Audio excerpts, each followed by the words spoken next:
Welcome to Pretty Lies and Alibis. Let's seek the truth and travel the long road to justice together. What you know, Alibiers, welcome to another episode of Pretty Lies and Alibis. I'm Gigi. Hope you're having a good Tuesday. I was going to do an episode yesterday, but at the very last minute, I decided to take Sarah Rose with me to Florida next week for a few days to Disney. When her brother and sister were 12, they each got these big trips just with mom, and she's reached that time, and it was just a good opportunity. The older siblings can't go. They've got other things going on. So she and I are going to have 2.5 days in Disney World, including my birthday on the 21st. So she's really excited to share that with her old ma and just have some mommy-daughter time. I love doing these solo trips with my kids. I think it's really important to connect with them like that. So looking forward to it. Friday will be a little tricky. I'll have to leave CrimeCon about 5:30. And then I'm driving to the airport, flying with her to Atlanta, where her dad will get her and drive her back to Greenville. And then I will immediately hop back on another flight to go back to Orlando to be there all day Saturday. So if you're at CrimeCon Friday, I'll be there up until about 5 or 5:30. And then the rest of the day, Saturday, I will not be there Sunday. I'm flying back home. Can't wait to see everybody. Some familiar faces from last year and a lot of new faces too. All right, music fact of the day, a really quick one. Who is Princess Diana's favorite band? That was Duran Duran. So now we're going to talk about this escaped inmate. I've not done a backstory on this yet. Danelo Cavalcante. He is of Hispanic descent. He is 5 foot tall. He escaped from prison in Pennsylvania on August 31st. And I'm going to tell you, this guy climbed that wall like he was Spider-Man. He kind of did like this crab crawl between two different walls and just shot right up. It was kind of crazy to watch. They have video of that online. This was in broad daylight, by the way. The escape happened at 8:51 a.m. in the prison yard. And after climbing up that exercise wall, he pushed through a razor wire, ran across the rooftop, jumped another fence, pushed through some more razor wire, and then was outside the prison fence and gone. So yard time was over at 9:35, and at 9:45, prison officials were notified that they had an inmate missing. So they did a special head count and determined at 9:48 that he was gone. The public escape alarm was sounded at 10:01, and 911 was notified of his escape as well. Now, weeks earlier, he had just been sentenced to life in prison for the stabbing death of his ex-girlfriend, Deborah Brandeo. This happened back in 2021. Now, this guy killed her in front of her children, stabbed her to death because she threatened to report him to U.S. authorities. He was wanted for a murder in Brazil. After the ex-girlfriend's murder, he was caught in Virginia, and investigators believe he was trying to go back to Brazil. He was set to be transferred from the Chester County Jail when he escaped. By the way, the prison guard that was on duty, as you can imagine, got the boot, is fired. Warden Howard Holland said in response to the escape that the prison is considering adding officers to the yard during recreation times and also caging in the top of those yards. Now, at this point, he has changed his appearance. He is now clean shaven, wearing a green or yellow hoodie, black baseball cap, green prison pants, and white shoes. He was from Brazil, where in 2017, he shot and killed Walter Jr., who was a student that was at a food truck stand. Danilo managed to slip past authorities 2 months later at the airport in January of 2018 after that murder of the student. The victim in the Brazil murder was talking to a friend when Danilo approached him and shot him. The murder allegedly was over money that Junior owed Danilo for vehicle repairs. It took Brazilian authorities 8 days to secure an arrest warrant, and by that time, he had disappeared. Also, the courts didn't file the arrest warrant until June of 2018. Had they filed it on time, he would have been flagged at the airport and caught there.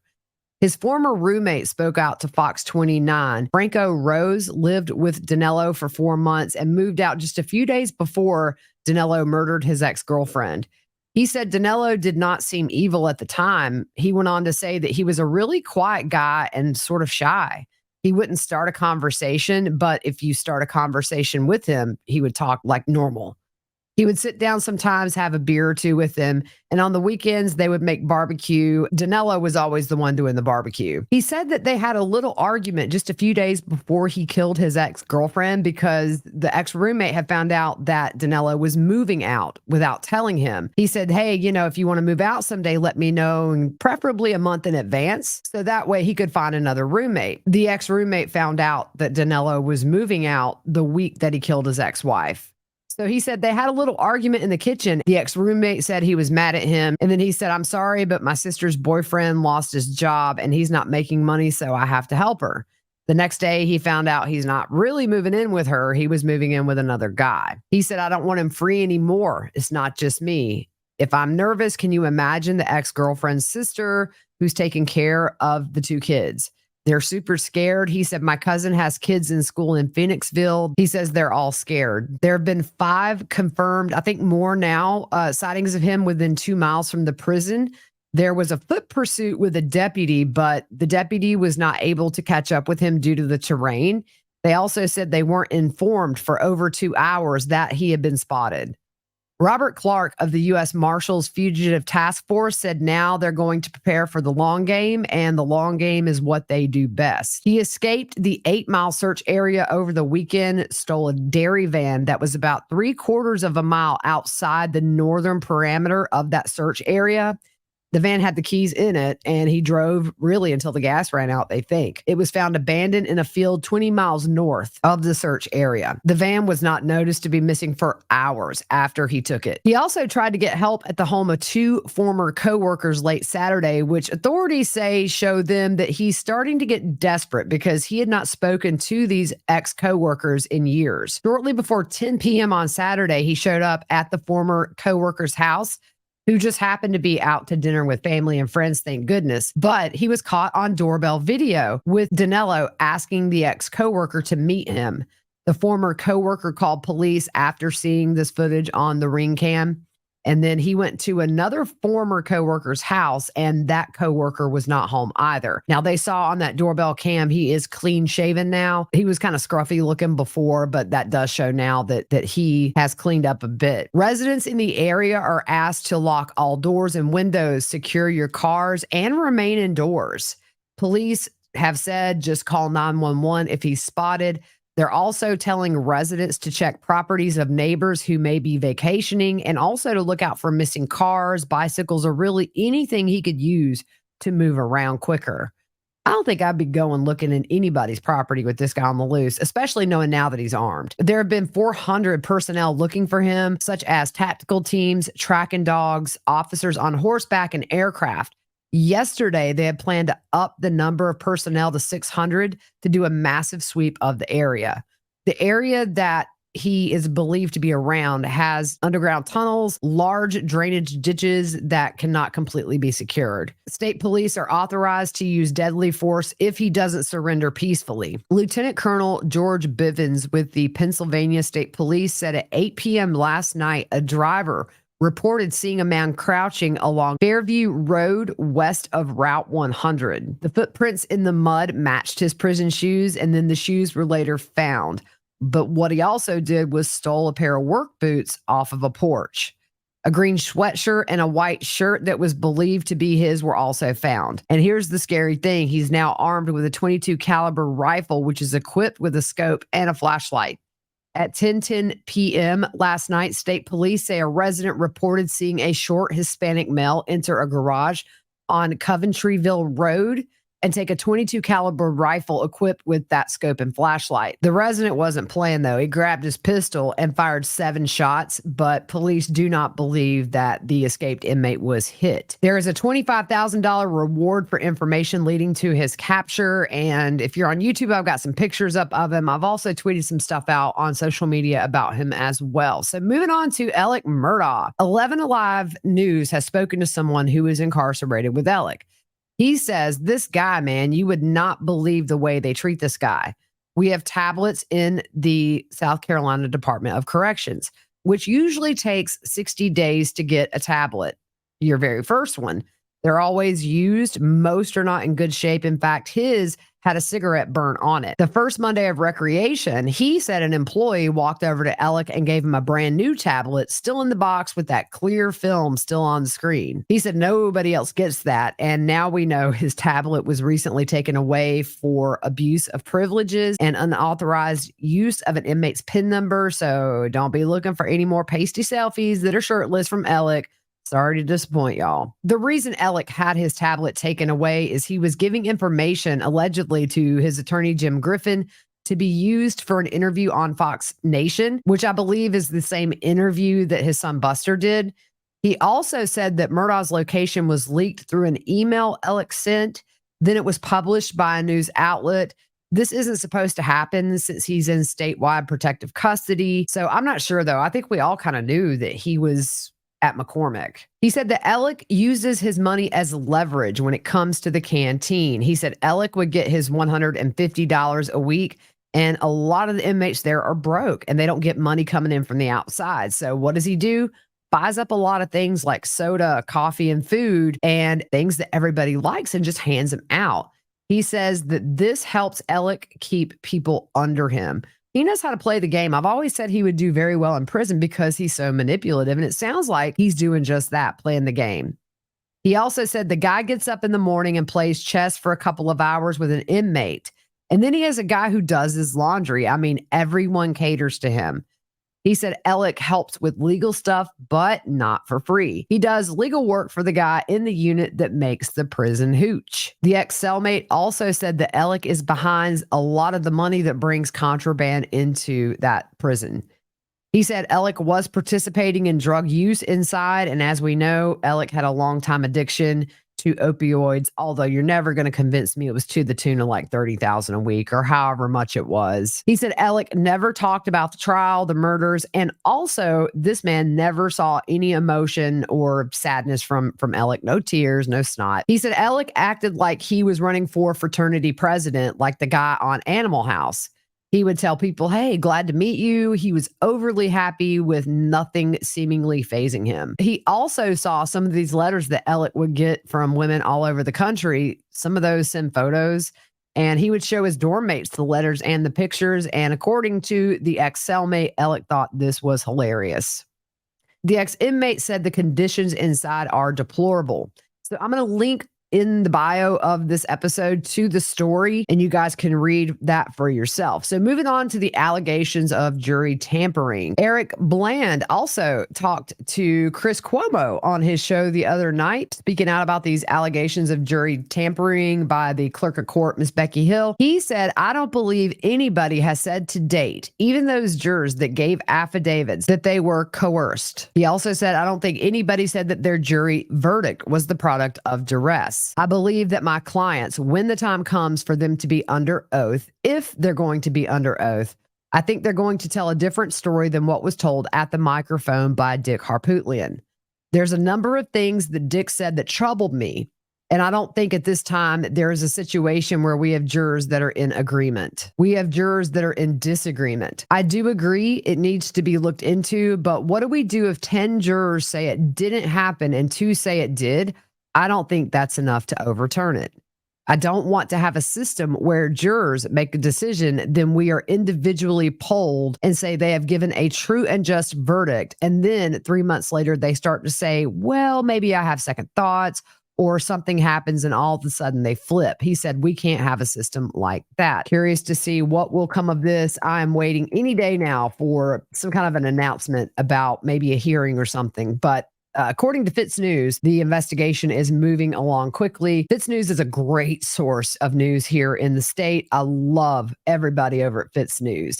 All right, moving on to Ruby, Franke, and Jodi Hildebrandt. Jodi was said to have had a life-threatening medical issue while at the jail and had to be hospitalized for several days. And Ruby, because I guess maybe she did not want to be left behind in that regard, was reportedly relocated to the medical unit of the jail on Friday, but now she is said to be back in general population. Their attorneys filed a motion requesting an expedited detention hearing for both women on September 14th, since it is believed both cases should be heard at the same time, but their hearing is still set for the 21st of September.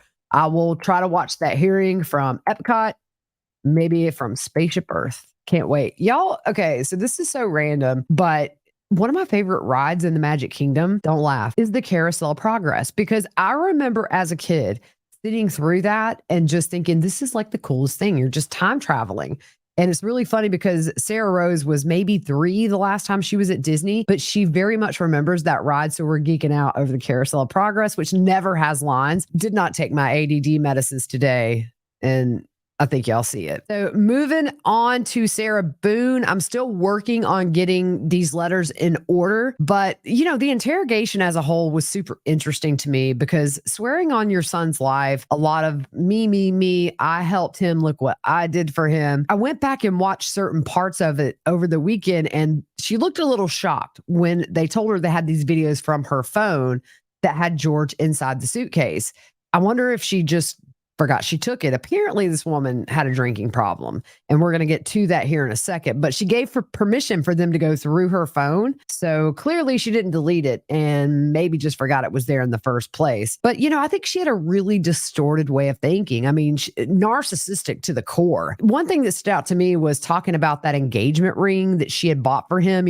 I bought him that ring. I won't get it back. It's kind of like the least of your worries. Unfortunately, this is another case of a toxic relationship that ended in a domestic violence murder. I also found the video where she is given the perp walk to the police car just shortly after the arrest and that interrogation video that we went through. There's a camera person out there, and she asked the deputy, why is she videotaping? And so the man who interrogated her, who said, well, because we're in a public place. The other thing that I was thinking about are these injuries that George had to his head area. I kind of wonder, did he get in the suitcase upstairs and then maybe she pushed that suitcase downstairs? It was just kind of a thought I had. Her initial attorney tried to withdraw from the case on April 18th of last year. Now, I found an interview of a property manager of those townhomes that George was killed in. Melissa, who is the property manager of these townhomes, said that George and Sarah moved in February 9th of 2018. Now, Sarah would confide in Melissa about hers and George's relationship. And shortly after she moved in with George, she came in and asked if she could talk to Melissa. Melissa noticed that Sarah had bruises. She wanted to know how she could get George off the lease, which led to a much deeper conversation. And then Sarah showed Melissa the bruises that she had, the marks, the scratches. There was also a handprint, apparently, from a domestic violence incident with George. And at one point, Sarah told her that she had to go to the hospital due to some injuries she received. The violence progressed, and at one point, she had a large gash on her shin. Melissa thinks this stemmed from a fight the two had outside where something was broken. She thinks maybe a wine glass. Sarah would talk to Melissa about trying to decide whether or not to stay with George. Not long after that, the property manager learned the police had been called to those townhomes and George was arrested. She recalled another incident where both Sarah and George were arrested for domestic violence. The problem is neither one of them wanted to tell the side of the story. So they really couldn't do much with it. Even Sarah herself wouldn't give statements to police about it or try to have him locked up. That last time, it sounds like something stuck with him because he was taking those classes and was on probation. But, it's that typical violent cycle where you have the buildup, which is kind of everything's starting to get tense, the blow up, which is when the violence happens. And then you have a honeymoon period where things are really, really good. And you think, okay, things have changed, only for that cycle to start over. It just seems to me that that's what these two were in. The property manager had received about 20 to 30 complaints about Sarah and George. These were about their arguing, fighting, banging on the doors, loud music. And she said it was always something that just pertained to their lifestyle as far as these complaints go. She said she personally had seen both of them intoxicated as early as 9 a.m. so bad they were staggering and falling down.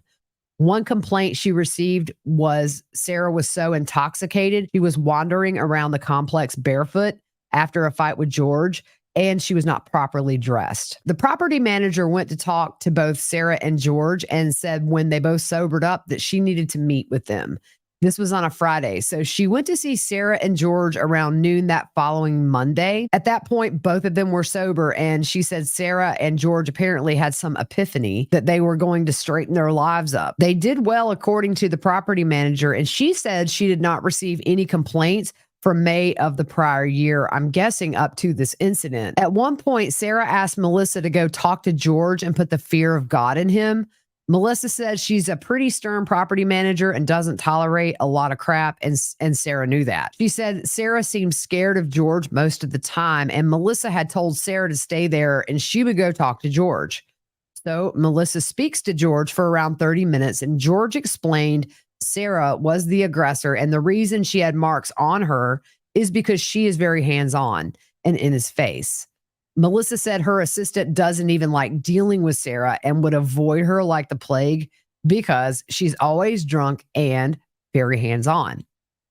Melissa talks about one incident, which was the same day that she had talked to George, where Sarah kept grabbing her arms to the point that she told her, "Touch me one more time, we're going to have a problem. Either I'm going to call the police or whatever we need to do, quit touching me." She also would do the same thing to someone named Jean. It wasn't specified who Jean is, but I assume maybe this person works at the townhomes. She would go on to say that George said Sarah would be in his face a lot, and she would block him from coming out of rooms that he was in. She said he would take her and move her out of the way. Sarah told Melissa that George would drag her around by her hair, and at one point, a tenant sent her a video they had recorded of Sarah and George beating on each other out in the backyard. They had also heard the story about George using the ladder to climb over the wall to try and get back into his apartment. And she also said something about sneaking in and out. Another tenant told Melissa that there was a tent set up on a vacant back porch at some point because Sarah had kicked him out of the house. He slept in it for a couple of months. Another tenant said that a very drunk George wandered into her home. And when the tenant came home, George was upstairs hollering for Sarah, thinking it was his apartment. She said in spite of the incidents, they never felt they had a problem they couldn't resolve with Sarah and George. I'm going to tell you, when a strange man is in your townhome hollering for somebody and he's intoxicated, that's something you really can't resolve. They hadn't had any issues since May of 2019. Now, remember, the suitcase incident, the death happened in February of 2020. So it seems they did go a little spell there, at least not publicly, where things were bad. I'm sure behind closed doors, it was business as usual, as it typically is in these cycle relationships like this. She said Sarah had not come to her with any problems since May of 2019. She also said that Sarah and George were told if there were any more incidents, they would be evicted. So she doesn't know if that's what caused things to slow down with the drama or at least contained it to inside the house. She never saw any marks on George, and she didn't see George often. He did come to her at one point and say that he could not get into the townhouse and asked Melissa to have a conversation with Sarah so that he could get some personal paperwork back. He asked if she had bolt cutters for his bicycle as well. He said it was chained to an air conditioner unit, and Melissa said, "Yeah, no problem. We'll cut the lock." She said when she went to go cut the lock, Sarah would not answer the door because she knew George was there. So Sarah had Melissa's cell phone number. Melissa had confided in Sarah that she herself had just gotten out of an abusive relationship and told her if she needed her to reach out, and Melissa would do whatever she could to help her out. She said Sarah just kept taking George back over and over, and she told Sarah that George wasn't doing anything to help himself. And there comes a point where staying there is just stupidity. At one point, Sarah told Melissa in front of George that she had hit him and other things, and George didn't deny it. She said they both admitted to her on several occasions they needed help, but Melissa assumed finances is what kept them together, as we see as a common theme in a lot of these toxic domestic violence murders. It's hard. Just being dependent on a significant other's income is a big reason why people that are abused stay, because they may not have anywhere to go or no money. It's very sad, which is why I'm grateful for people like Fruit Loop and Brienne who are running the hiding place and providing that safe haven for people with no options, because it's completely free to stay there, by the way. They're doing an amazing job up there, y'all. I'm so proud. She said George was always the one playing with Sarah's son, Lucas. She never saw Sarah playing with her own son. Lucas was often seen riding his bike around the complex unattended, and at one point, Melissa had to have a conversation with Sarah about it. She was just concerned for his well-being. Sarah did set a rule that he had to stay in front of their unit if he was on his bike. Sarah had also accused someone of trying to force himself on her. This was another tenant who knew George from Philadelphia. Sarah and George confronted the man and his girlfriend, and Sarah held her ground when the girlfriend came to her and said, "Don't lie to my face." So Sarah says, yes, he did. She said the situation just kind of fizzled out and it was no big deal moving forward. They did hang out together prior to this with that other couple, though, but that seemed to have ruined it. Sarah had a nickname. I could not make out, couldn't hear it, but it was drunk as a something. She said they drank from sunup to sundown, and Sarah did admit to Melissa that she was an alcoholic. Now, get this. Sarah's trial has been rescheduled at least 12 times. There's not going to be any attorney that satisfies her. She is a piece of work, y'all. 50 Shades of Cray. All right, guys, that's it for today. We'll keep up on the escaped prisoner. Keep an eye on everything else. Hope you have a good one. We'll see you soon.